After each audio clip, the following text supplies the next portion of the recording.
এক বাংলাদেশ। আমাদের দেশ অনেক ছোট্ট, কিন্তু সৌন্দর্যের লীলাভূমি। সুবহানাল্লাহ পড়ে। এমন কিছু নাই যে দেয় নাই। কি পাহাড়, কি সাগর, কি নদী, কি সবুজ। সমস্যা হয়েছে দুর্নীতি। সমস্যাটা কি? আমি 5.5 বছর ধরে মালয়েশিয়াতে থাকি। আল্লাহ মালয়েশিয়ার যা দিয়েছে এর চেয়ে অনেক ঢের গুণ বেশি আমাদেরকে দিয়েছে। আমাদের দেশের পর্যটন হোটেল, পর্যটন কর্পোরেশন আর ট্যুরিজম যে মিনিস্ট্রি আছে, এটা যদি সুন্দর প্ল্যান করে এই দেশটাকে কাজে লাগাতে পারতো, আমরা ট্যুরিস্টদেরকে জায়গা দিয়ে কুলাতে পারতাম না। আমাদের দেশের ছেলেপেলেরা যেগুলো লেখাপড়া করে না, এগুলো কামলা দিতে যায় বিদেশ। এই দেশটারে সাজাইলে এখানে ট্যুরিজমকে দেখাশোনা করার জন্য আমাদের প্রত্যেকটা ছেলের কর্মসংস্থানের ব্যবস্থা হয়ে যেত। এগুলো নিয়ে চিন্তা নাই, এরা ঘুরতে যাবে বিভিন্ন দেশে, দেশ নিয়ে চিন্তা নাই। আল্লাহ আমাদের নেতাদেরকে তুমি হেদায়েত দাও। এজন্য ঘুরবেন, দেশটাকে ঘুরবেন। আমি আমার ছোটবেলাতেই পুরো বাংলাদেশ ঘুরে ফেলছি। আমি যখন দাখিল, আলিম, এসএসসি, এইচএসসি দেই, তখনই আমি বাংলাদেশ কাবার, কারণ ঘুরতে খুব পছন্দ হতো। কত সুন্দর দেখার মতো জায়গা আল্লাহ বাংলাদেশে রেখেছে। আপনি পঞ্চগড়ে গেলে দেখবেন কাঞ্চনজঙ্ঘা, ওখানে দাঁড়ালে আকাশটা ক্লিন থাকলে হিমালয়ের পাহাড় দেখা যায়। বাংলাদেশ থেকে দাঁড়িয়ে কাঞ্চনজঙ্ঘা থেকে হিমালয় দেখা যায়। ওই জায়গাটারে যদি ট্যুরিজমের জন্য প্রমোট করা হতো, lakh lakh tourist Europe America থেকে ছুটতো। এখন এই দেশে আসলে সিকিউরিটি নাই, কোনো নীতিমালা নাই, কোনো নিয়ম কানুন নাই। এজন্য এই দেশে আল্লাহর রহমত নাই। একের পর এক গজব দিয়ে আল্লাহ আমাদেরকে পরীক্ষা করছে। চিল্লা এখন ঠিক কিনা? আল্লাহ তুমি গজব থেকে বাঁচাও, তোমার রহমত নাজিল করো, আমাদের সবাইকে মাফ করো। আমরা শিখতে এসেছি, শিখতেই হবে, আপনাকে পড়তেই হবে। কোরআনের প্রথম কথা হচ্ছে পড়ো আর নিজের জীবন গড়ো, ঠিক কিনা? পড়তেই হবে আপনাকে, না পড়ে উপায় নাই। যখন যে অবস্থায় থাকবেন পড়বেন। জীবনে আমি আমার একটা কিছু মটো আছে, লক্ষ্য, এটাকে খেয়াল করে আমি চলি। বিষয়টা হচ্ছে এরকম যে আমি কখনো হারি না, আমি হয় জিতি নয় শিখি। এরকম একটা অ্যাটিটিউড রাখবেন যে শিখতে আমাকে হবেই, কিন্তু হেরে যাব না আমরা। চিল্লায় বলেন ঠিক কিনা? এবং শিখাটাই আপনাকে মুক্তি দিতে পারে। এজন্যই কোরআনের প্রথম কথা আল্লাহ শিখার ব্যাপারে উদ্বুদ্ধ করেছেন। আল্লাহ বলেছেন ইকরা বিসমি রাব্বিকাল্লাযী খালাক, read in the name of your lord who has created, পড়ো তোমার প্রভুর নামে যিনি তোমায় শিখিয়েছেন। এজন্য পড়তে হবে, জানতে হবে। আসেন আমরা সরাসরি মহাবিশ্বয় মহাগ্রন্থ আল কোরআন থেকে শুনি। উদ্দেশ্য হচ্ছে যে আমরা নিজেদেরকে আলোকিত করব, উই এনলাইটেন আওয়ারসেলফ, ভিতরটাকে আলোকিত করব, আলোকিত মানুষ হব, সাদা মনের মানুষ হব, আল্লাহওয়ালা হব ইনশাআল্লাহ। পড়া উদ্দেশ্য যদি ভালো হয়, সওয়াব কামিয়ে আপনি শেষ করতে পারবেন না। আর উদ্দেশ্যে যদি ভেজাল থাকে, কোনো লাভ নাই। হাবা মানসুরা, সব শেষ। এগুলারে উঠাইলে, মিজানের পাল্লায় উঠালে কোনো ধরনের ওজন হবে না। আজকের এই তাফসীর মাহফিলে আমরা এসেছি শিখার জন্য আর একজনকে খুশি করার জন্য। তিনি কে? আজকে আমি জানি কথা শোনাবো আপনাদেরকে। শুরুতে আগে সংক্ষেপে বলে দিই, এই সূরার মূল কথা হচ্ছে, মানে সেন্ট্রাল থিম বা সাবজেক্ট ম্যাটার, সূরাতুদ দুহার কেন্দ্রীয় আলোচ্য বিষয় হচ্ছে নিরাশ হবেন না, হতাশ হবেন না, হাল ছাড়বেন না, ভরসা রাখবেন কার উপর? মুমিনরা নিরাশ হয়, হতাশ হয়, হাল ছাড়ে, নাকি ভরসা রাখে? কার উপর ভরসা? কার উপর? না নৌকার উপর? ধানের শীষ, নাঙ্গল, হাত পাকা, দাড়িপাল্লা, ভরসা থাকবে একজনের উপর। চিল্লায় বলেন তিনি কে? Never be sad, never lose hope. Every time you feel like you cannot go on, you feel so lost that you are so alone. Don't despair and never lose hope, cause Allah is always by your side. Inshallah, inshallah, inshallah, you'll find a way. Inshallah, inshallah, inshallah, you'll find a way. Every time you feel like you cannot go on, you feel so lost that you are so alone. Don't despair and never lose hope, cause Allah is always by your side. Inshallah, inshallah, inshallah, you'll find a way. Inshallah, inshallah, inshallah, you'll find a way. ঠিক কি না? কি সুন্দর nasheed. Never lose hope, you will find your way. তুমি তোমার পথ খুঁজে পাবে। আমাদেরকে পথ দেখায় কে? এজন্য সূরাতুদ দুহার কেন্দ্রীয় আলোচ্য বিষয় হচ্ছে হতাশ হওয়া যাবে না, নিরাশ হওয়া যাবে না, হাল ছাড়া যাবে না। ভরসা রাখতে হবে একজনের উপর। চিৎকার করে বলেন, তিনি কে? হতাশ যারা, ফ্রাস্ট্রেটেড আপসেট পিপল, তাদের জন্য, হতাশ ব্যক্তিদের জন্য এই সূরাটা একটা আলোক পত্রিকা, একটা আলোর মশাল। এই সূরাটা বললেই হতাশ ব্যক্তিরা মনে শান্তি পায়, আশা ফিরে পায়, দিক ফিরে পায়, ঠিক কিনা? এই সূরাটা নাজিল হওয়ার একটা ব্যাকগ্রাউন্ড আছে, শুনবেন। বিষ্ণু ঈসা ইসলামের কাছে যখন ওহী নাজিল হতে শুরু করলো, বিষ্ণু ঈসা ইসলাম ওহীর কথাগুলো পৌঁছে দিতে লাগলেন। যাই নাজিল হতো বিষ্ণুনবী পৌঁছে দিতেন, বিশ্বনবী সাহাবাদের কাছে শেয়ার করে দিতেন। যেটাই নাজিল হতো তিনি পৌঁছে দিতেন, যেটাই, কারণ আল্লাহর আদেশ, ইয়া আইয়ুহার রাসূল বাল্লিগ মা উনসিলা ইলাইক, ও নবী আপনার কাছে আমি ওহী থেকে যা নাজিল করি সব পৌঁছে দেন, একটাও গোপন করা যাবে। আল্লাহর কাছ থেকে বিশ্বনবী যে সমস্ত মেসেজ, ইনফরমেশন, তথ্য, রেভেলেশন ওহী পেয়েছে, একটাও কি বিশ্বনবী গোপন করেছে? সব প্রকাশ করে গিয়েছে, সব শেয়ার করে গিয়েছে। বিশ্বনবী শেয়ার করতে লাগলেন। সকালে যা নাজিল হয় শেয়ার করেন, দুপুরে নাজিল হয় শেয়ার করেন, রাতে নাজিল হয় শেয়ার করেন, শেয়ার করতে লাগলেন। কিন্তু কি অবাক করা কাণ্ড, হঠাৎ করে এই ওহী আসার ধারাবাহিকতা আল্লাহ বন্ধ করে দিলেন। ওহী আর আসে না, আকাশ থেকে নতুন তথ্য আর নামে না। ঘটনা কি? ওহী আসে না কেন? তথ্য আসে না কেন? জিব্রাইল আসে না কেন? কোন বর্ণনায় এসেছে 15 দিন, কোন বর্ণনায় 1 মাস, 3 মাস, এমনকি 6 মাস পর্যন্ত বর্ণনা পাওয়া যায় যে বিশ্বনবীর কাছে 6 মাস ওহী আসে নাই। বিশ্বনবী তো অবাক, ঘটনা কি? ওহী নামে না কেন? আর ওহী না আসলে তো বিশ্বনবী শেয়ার করতে পারে না। এতদিন যা আসতো বলে বেড়াতো, এখন আসেও না, বলতেও পারে না। কাফির মুশরিকরা বিশ্বনবীর গালি দিতে শুরু করলো, মুহাম্মদের রব মুহাম্মদের ভুলে গেছে, মুহাম্মদের আল্লাহ মুহাম্মদের ছেড়ে দিয়েছে। বিশ্বনবীর চাচি আবু লাহাবের স্ত্রী উম্মে জামিল বলতে শুরু করলো, কি মুহাম্মদ, তোমার শয়তানটা তোমার কাছে আসে না? শয়তান দ্বারা তিনি জিব্রাইলকে বুঝিয়েছেন যে তোমার জিব্রাইল তোমার কাছে আসে না।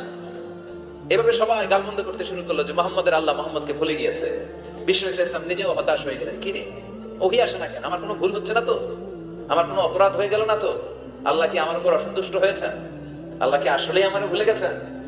আল্লাহ কি আমাকে ত্যাগ করেছেন? তিনি কি আমার উপর রেগে আছেন? আমরাও মাঝে মাঝে এরকম হতাশ হয়ে পড়ি। এরকম হতাশ লোক আছে না নাই? কি রে, আমার দোয়া কবুল হয় না কেন? আল্লাহ আমার ডাকে সাড়া দেয় না কেন? আমার জীবনে এত দুঃখ কেন? আমার জীবনে তো ভালো কিছু হয় না, খালি সব কষ্ট আমার কেন? এরকম আছে না নাই? এরকম হতাশদের জন্য এই সূরাটা একটা আলোক পত্রিকা, মোটিভেশনাল সূরা। আলহামদুলিল্লাহ পড়েন। বিশ্বনবীকে আল্লাহ আশ্বস্ত করলেন আর এই সূরাটা নাযিল করলেন আর বললেন, ওয়াদ-দুহা, ওয়াদ-দুহা, দুহা মানে আলো, দুহা মানে আলো, প্রভাতের সূর্য কিরণের শপথ। Look up, the sunlight, it's a very beautiful day out there. ও নবী হতাশ হবেন না, বেরোন, সকালের সূর্যটা কত সুন্দর, কি ঝলঝলে পৃথিবী, ফকফকে আর তকতকে, দেখলেই মনটা ভরে যায়, ঠিক কি না? দুহা, দুহা মানে আলো, আশার আলো, সম্ভাবনার আলো। আমাদের জীবনে আলোর দরকার আছে না নাই? আলো না থাকলে আমরা বাঁচতে পারবো? আলো লাগে বড় ভালো। এই আজকে আলো না থাকলে আমরা দেখা যেত? এজন্য কোরআনকে আল্লাহ আলো বলেছেন। কোরআনকে কি বলেছে? কিতাবুন আনজালনাহু ইলাইকা লিতুখরিজান নাসা মিনায-যুলুমাতি ইলান-নূর। Muhammad, I've revealed this holy Quran unto you to lead the mankind out of darkness into the light. অন্ধকার থেকে লাইট, লাইট মানে কি? আলো, আলোর দিকে নেওয়ার জন্য কোরআন পাঠিয়েছে। আবার বিশ্বনবীকে আল্লাহ নূর, নূরের সাথে তুলনা করেছেন। আবার বিশ্বনবী আল্লাহর কাছে নূর চাইতেন, বলতেন, আল্লাহ আমার ডানে আলো দাও, আমার পায়ে আলো দাও, আমার সামনে আলো দাও, পিছনে আলো দাও, উপরে আলো দাও, নিচে আলো দাও, আমার দেহে আলো দাও, আমার মাংসপেশির ভিতরে আলো দাও, আমার হাড্ডির ভিতরে আলো দাও, আমার জন্য তুমি আলো দাও। পড়েন আমিন।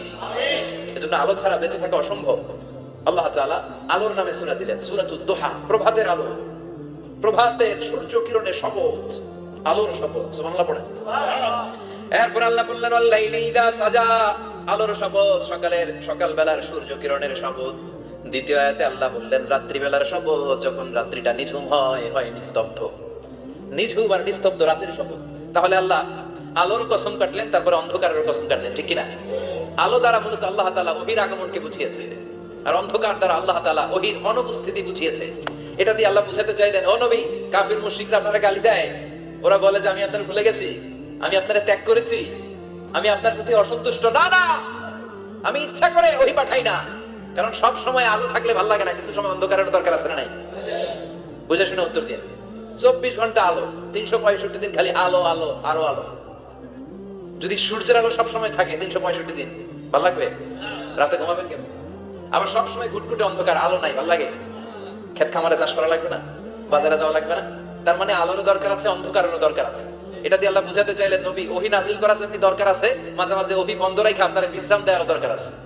চিৎকার করে বলেন আল্লাহু আকবার।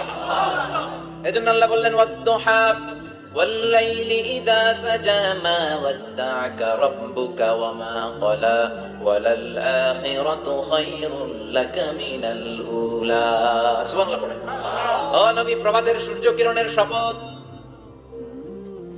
নিঝুম নিস্তব্ধ রাত্রিবেলার শপথ, আলো আর অন্ধকারের শপথ করে আমি বললাম, আপনার প্রভু আপনারে ভুলে যায় নাই, আপনার উপর সন্তুষ্ট হয় নাই। আমি আল্লাহ ইচ্ছা করে ওহী বন্ধ রেখেছি, কারণ ওহীর একটা পাওয়ার আছে।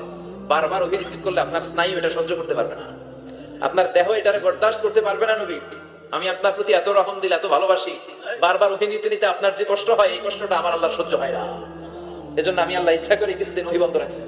সুবহানাল্লাহ পড়েন। তার মানে এই নয় যে আমি আপনারে ভুলে গিয়েছি, আমি আপনারে ছেড়ে দিয়েছি। আরে নবী, আমি তো আমার নামের সাথে আপনার নামকে জুড়ে দিয়েছি। লা ইলাহা ইল্লাল্লাহ মুহাম্মাদুর, যেখানে আমার আল্লাহর নাম সেখানেই বিশ্ব নবীর নাম আছে না নাই? আযান যখন দেই আল্লাহু আকবারের পরে বিশ্ব নবীর নাম আছে না নাই? একামতে আছে না নাই?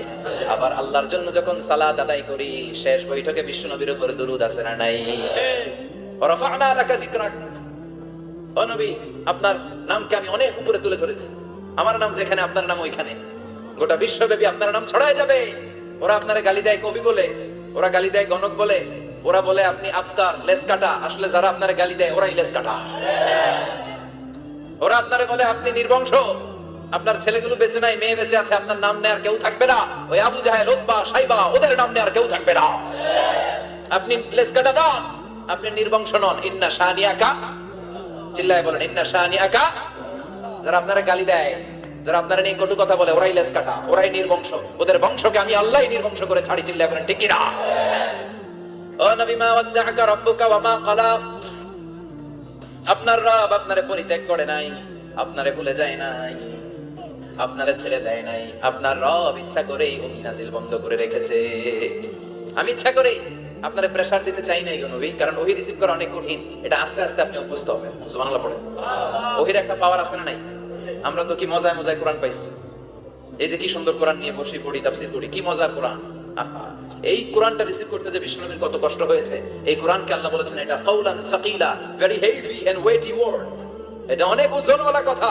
ইন্না সানুকি আলাইকা কাউলান, এটার অনেক ওজন। এই কোরআনটা যদি পাহাড়ের উপরে নাজিল করা হতো, পাহাড়গুলো দুমড়ে মুচড়ে ভেঙে টুকরো টুকরো হয়ে খান খান হয়ে যেত।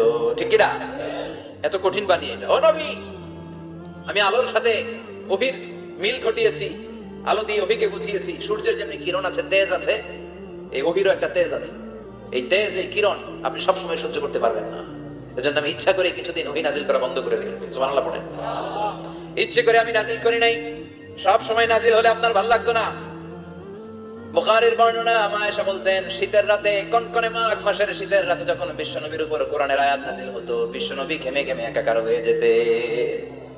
হাত্তা লা ইয়াতাফাসাদু জামিনুহু আরাকান, বিশ্বনবীর দাড়ি আর থুতনি বেয়ে ঝরঝর করে পানি পড়তো। আমরা কম্বল গায়ে দিয়ে থাকি আর বিশ্বনবী ঘামে। সুবহানাল্লাহ বলবেন না? এটা কওলান সাকিলা, অনেক ওজনওয়ালা কথা। আবার বিশ্বনবী যখন ওটের উপরে বসে থাকা অবস্থায় কোরআনের আয়াত নাজিল হতো, ওটের বুকটা মুহূর্তের মধ্যে বালুর মধ্যে, জমিনের মধ্যে লেগে যেত। ঘোড়ায় চড়া অবস্থায় বিশ্বনবীর কাছে যখন কোরআন নাজিল হতো, ঘোড়ার পা গুলো মরুভূমির বালুতে দেবে যেত। মাঝে মাঝে বিশ্বনবী সাহাবাদের রানের উপরে, পায়ের উপরে মাথা দিয়ে শুয়ে পড়তেন, ক্লান্ত শ্রান্ত। যায়েদ বিন হারেসা, বিশ্বনবীর পালক পুত্র, তার পায়ের উপরে মাথা রেখে বিশ্বনবী একবার কথা বলতে বলতে ঘুমিয়ে পড়লেন। ঘন্টাখানেক ঘুমালেন। যায়েদ বিন হারেসা বলে, আমার কাছে তেমন কোনো কষ্টই হচ্ছে না, বিশ্বনবীর মাথাটা খুব বেশি ওজন মনে হচ্ছে না। ঘন্টাখানেক পর বিশ্বনবী চোখ খুললেন, আর খোলা মাত্রই ওনার উপর ওহী কোরআনের আয়াত নাজিল করতে শুরু করলো। কে? যায়েদ বিন হারেসা বলে, যখনই কোরআনের আয়াত নাজিল হতে শুরু করলো, আমার মনে হচ্ছে বিশ্বনবীর মাথাটা 50-60 কেজি ওজন বেড়ে গিয়েছে। বিশ্বনবীর মাথার ওজনে আমার পায়ের রান ফেটে যাবে, আমার পায়ের হাড্ডি ফেটে যাবে, আমার পাটা ভেঙে খান খান হয়ে যাবে মনে হচ্ছিল। তার মানে কোরআনের আয়াত যখন নাজিল হয়, বিশ্বনবীর উপর একটা প্রেসার আছে না নাই? এইজন্য আল্লাহ বললেন, নবী আমি আপনার ভুলে যাই নাই। কাফেররা যেমনি আপনারে গালি দেয় যে আমি আপনার ভুলে গিয়েছি, আপনার উপর আমি অসন্তুষ্ট, নেভার, অসম্ভব।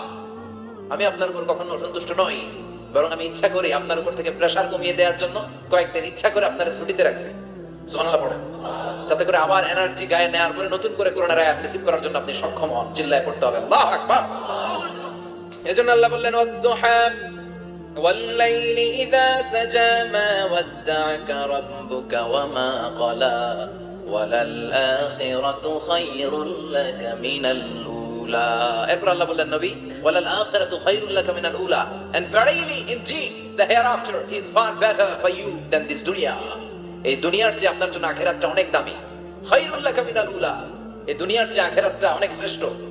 এক আল্লাহ বললেন দুনিয়ার চেয়ে আখিরাত শ্রেষ্ঠ, আর এক আয়াতে আল্লাহ বললেন দুনিয়ার চেয়ে আখিরাত হলো স্থায়ী, ঠিক কি না?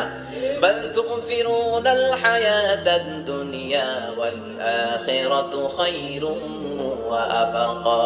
তোমরা দুনিয়ার জীবন নিয়ে পাগল করা হয়ে থাকো, আল্লাহ বললেন দুনিয়ার জীবনের চাইতে আখিরাতের জীবন শ্রেষ্ঠ এবং স্থায়ী, ঠিক কি না? কার কথা? দুনিয়া স্থায়ী না আখিরাত স্থায়ী? দুনিয়া শ্রেষ্ঠ না আখিরাত শ্রেষ্ঠ? কিন্তু আমরা কোনটার পিছনে দৌড়াই? খালি দুনিয়া দুনিয়া, দুনিয়া কে মজা লে লো, দুনিয়া তোমারি হ্যায়, কিন্তু জান্নাত কে মজা লে লো, জান্নাত তোমারি হ্যায়, এটা কয় না? আছে না নাই? দুনিয়ার পেছনে পাগল হয়ে আমরা পড়ে থাকি। এই দুনিয়ার জীবনটা একটা মায়াজাল, এটা একটা মরিচিকা। এই মরিচিকা, এই ধোঁকা, এই লালসা আর এই মায়াজালের পেছনে আমরা ছুটছি। ছুটতে ছুটতে হুট করে একবার কবরের ভিতরে ঢুকতে হবে। কথা বলেন, তখন আমাদের টনক নড়বে। এজন্য দুনিয়া মুমিনদের জন্য শ্রেষ্ঠ আর স্থায়ী জায়গা নয়। মুমিনের আসল জায়গা হচ্ছে আখিরাত। মুমিনের শান্তি আর কল্যাণের জায়গা হচ্ছে আখিরাত। জান্নাত হচ্ছে মুমিনের শেষ ঠিকানা। চিৎকার করে বলেন ঠিক কি না?